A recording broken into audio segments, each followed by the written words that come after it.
Bonjour à tous et bienvenue sur Ma Voix tes livres.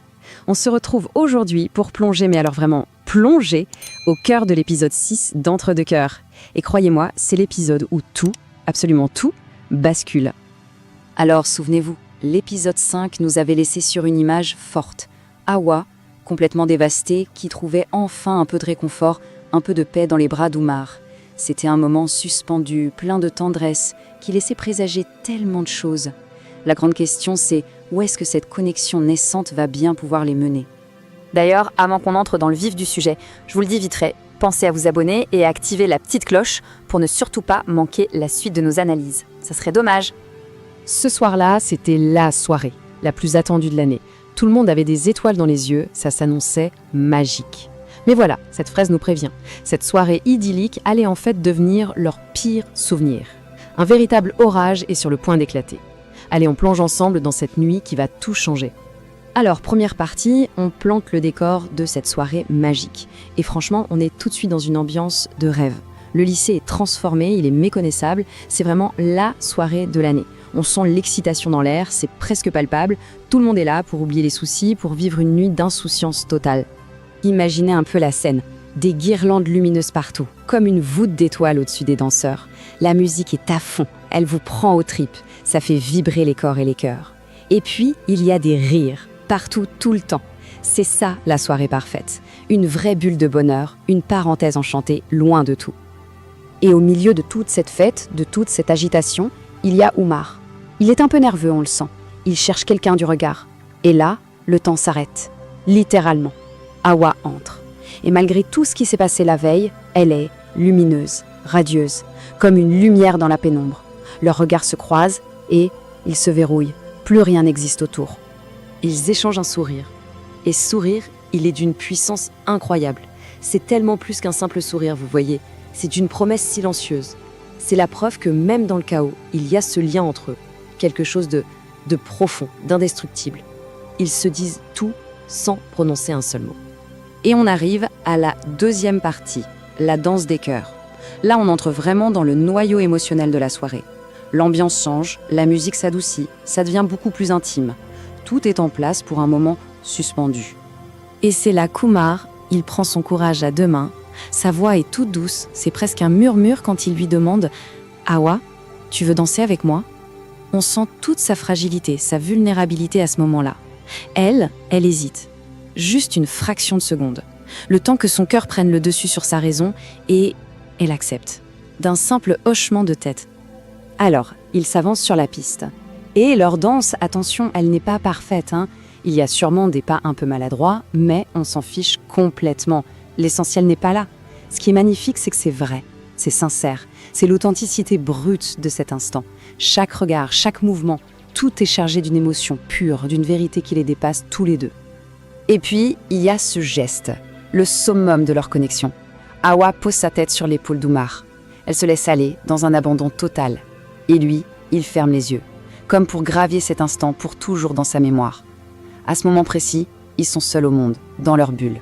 C'est un moment de paix parfaite, complètement suspendu hors du temps. Troisième partie, le regard de la jalousie.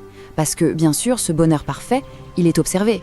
Pendant que leur rêve se construit sur la piste de danse, dans l'ombre, c'est un cauchemar qui prend forme. Deux paires d'yeux les fixent. Et ces regards ne sont pas bienveillants. Ils sont rongés par des sentiments bien plus sombres. Et là, le ton change, radicalement. Le contraste est brutal, presque cruel. D'un côté, sur la piste, vous avez Awa et Umar. C'est un moment de connexion pure, c'est le début de leur futur. Et de l'autre, dans l'ombre, vous avez Moussa. Pour lui, c'est un moment de déchirement pur, c'est la fin de leur passé commun. C'est terrible. Essayons de se mettre à la place de Moussa, une seconde. Pour lui, le sol semble se dérober sous ses pieds. Ce n'est pas juste de la jalousie. C'est la douleur de voir son ami d'enfance, un pilier de sa vie, lui échapper. Il a ce sentiment horrible d'être remplacé, d'être mis de côté, effacé de l'équation. Mais Moussa n'est pas le seul. Ailleurs, dans un autre coin de la salle, il y a un autre regard posé sur Awa. Celui du professeur Diallo. Et là, c'est encore autre chose. Son obsession malsaine, qu'on sentait déjà monter dans les épisodes précédents, se transforme en pure rage. Une rage froide, calculatrice, et donc dangereuse. Ce qui nous amène à la 4e partie, la confrontation inévitable. Toute cette tension, toute cette rage, toute cette tristesse accumulée, ça ne pouvait pas rester sous silence. Le point de rupture est là, il est imminent. La soirée magique est sur le point de voler en éclats. Et ça va se faire de la manière la plus brutale et la plus publique possible. Diallo passe à l'acte. Il interrompt leur danse, il attrape le bras d'Awa et lui lance « Tu perds ton temps avec ces gamins, tu vaux beaucoup mieux que ça ». Ces mots sont glaçants, condescendants, possessifs. Ça montre clairement qu'il ne la voit pas comme son élève.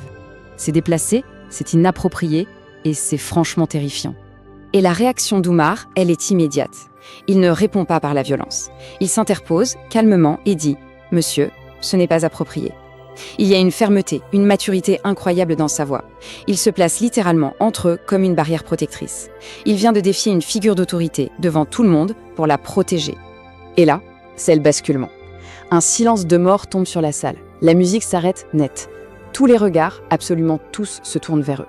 Et bien sûr, signe de notre époque, qu'est-ce qui se passe? Les téléphones se lèvent, tout le monde filme. Le drame devient un spectacle. C'est fini, la fête est morte. Mais Diallo insiste. Et Oumar ne recule pas d'un centimètre. Ses derniers mots résonnent dans ce silence glacial. Laissez-la tranquille. Et là, ce n'est plus une demande, c'est un ordre.